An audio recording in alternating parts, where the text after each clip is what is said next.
Olá, hoje quero te convidar a acompanhar junto comigo esta formação, esse estudo muito importante para a nossa fé. Neste vídeo vamos abordar o tema da oração cristã.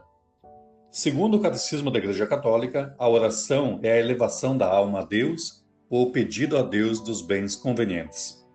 Deus chama incansavelmente toda pessoa ao encontro misterioso com Ele. A oração acompanha toda a história da salvação como um apelo recíproco entre Deus e o homem.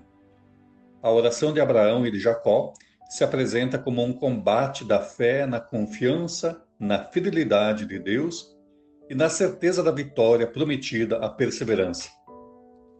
A oração de Moisés responde à iniciativa do Deus vivo para a salvação do seu povo. Prefigura a oração de intercessão do único mediador, Jesus Cristo.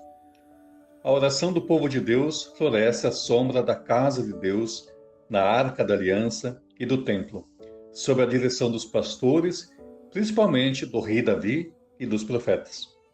Os profetas chamam a conversão do coração e, buscando ardentemente a face de Deus, como Elias, intercedem pelo povo. Os salmos constituem a obra-prima da oração do Antigo Testamento. Apresentam dois componentes inseparáveis: a oração pessoal e a comunitária. Estendem-se a todas as dimensões da história, comemorando as promessas de Deus já realizadas e esperando a vinda do Messias.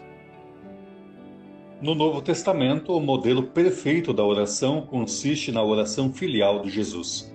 Feita muitas vezes na solidão, no segredo, a oração de Jesus implica uma adesão amorosa à vontade do Pai até a cruz e uma confiança absoluta de ser ouvida. Jesus ensina seus discípulos a orar com um coração purificado, uma fé viva e perseverante, uma audácia filial. Convida-os à vigilância e os incita a apresentar a Deus seus pedidos em seu nome. Jesus Cristo atende pessoalmente às orações que lhe são dirigidas.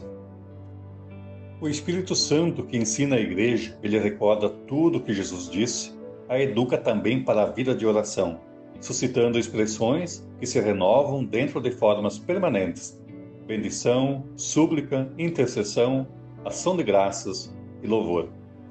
Porque Deus o abençoa, é que o coração do homem pode bendizer, por sua vez, aquele que é a fonte de toda a bênção. A oração de pedido tem por objeto o perdão, a procura do reino, como também toda a verdadeira necessidade. A oração de intercessão consiste num pedido em favor de outra pessoa. Não conhece fronteiras e se estende até os inimigos. Toda alegria e todo sofrimento, todo acontecimento e toda necessidade pode ser a matéria da ação de graças, que, participando da ação de graças de Cristo, deve dar plenitude a toda a vida. A oração de louvor, totalmente desinteressada, se dirige a Deus. Canto pelo que Ele é, dá-lhe glória mais do que pelo que Ele faz, por aquilo que Ele é. As diferentes espiritualidades cristãs participam da tradição viva da oração e são guias preciosos para a vida espiritual. A família cristã é o primeiro lugar da educação à oração. Os ministros ordenados, a vida consagrada, a catequese, os grupos de oração e a direção espiritual garantem na igreja uma ajuda à oração. Os lugares mais favoráveis à oração são o oratório pessoal familiar, os mosteiros, os santuários, sobretudo a igreja, que é o lugar próprio da oração litúrgica para a comunidade paroquial e o lugar privilegiado da adoração eucarística.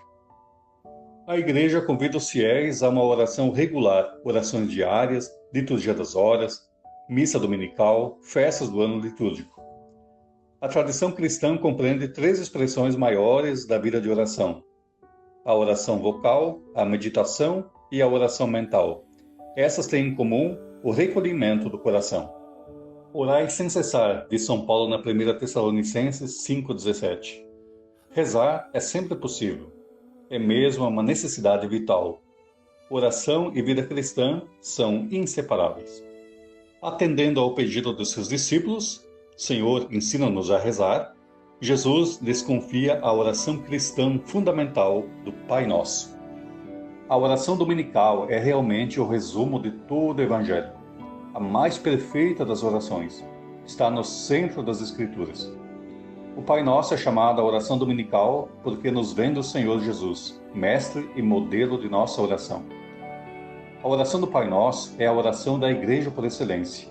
É parte integrante das grandes horas do ofício divino e dos sacramentos da iniciação cristã, batismo, confirmação e Eucaristia.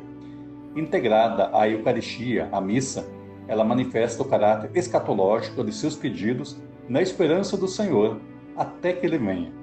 A confiança simples e fiel, a segurança humilde e alegre são as disposições que convêm a quem reza o Pai Nosso. A oração do Senhor nos põe em comunhão com o Pai e com o Filho Jesus Cristo. Ao mesmo tempo, ela nos revela a nós mesmos. Dizendo Pai Nosso, invocamos a nova aliança em Jesus Cristo, a comunhão com a Santíssima Trindade e a caridade divina que se estende pela Igreja às dimensões do mundo. Que estais nos céus, não designa um lugar, mas a majestade de Deus e sua presença no coração dos justos. O céu, a casa do Pai, constitui a verdadeira pátria para onde nos dirigimos e à qual já pertencemos. No Pai Nosso, os 3 primeiros pedidos têm por objeto a glória do Pai, a santificação do nome, a vinda do reino e o cumprimento da vontade divina. Os 4 seguintes apresentam de nossos desejos. Esses pedidos concernem a nossa vida para nutri-la e para curá-la do pecado e se relacionam com o nosso combate, visando a vitória do bem sobre o mal. Ao pedir, santificado seja o vosso nome, entramos no plano de Deus, a santificação de seu nome, revelado a Moisés, depois em Jesus, por nós e em nós, bem como toda a nação em cada ser humano. Com o segundo pedido, a Igreja tem em vista principalmente a volta de Cristo e a vinda final do Reino de Deus, rezando também pelo crescimento do Reino de Deus no hoje e em nossas vidas. No terceiro pedido, rezamos ao nosso Pai para que una nossa vontade à do seu Filho, a fim de realizar seu plano de salvação na vida do mundo. No quarto pedido, ao dizer dai-nos, exprimimos, em comunhão com nossos irmãos, nossa confiança filial em nosso Pai do céu. Pão nosso designa o alimento terrestre necessário à substância de todos nós e significa também o pão da vida, a palavra de Deus e o corpo de Cristo. O quinto pedido implora a misericórdia de Deus para nossas ofensas, misericórdia que só pode penetrar em nosso coração se soubermos perdoar os nossos inimigos, a exemplo e com a ajuda de Cristo. Ao dizer, não nos deixeis cair em tentação, pedimos a Deus que não nos permita trilhar o caminho que conduz ao pecado. Esse pedido implora o espírito de discernimento e de fortaleza, solicita a graça da vigilância e a perseverança filial. No último pedido, mas livrai-nos do mal, o cristão pede a Deus, com a Igreja, que manifesta a vitória já alcançada por Cristo sobre o príncipe desse mundo, sobre Satanás, o anjo que se opõe pessoalmente a Deus e ao seu plano de salvação. Pelo Amém final, exprimimos nosso fiat em relação aos 7 pedidos. Que assim seja.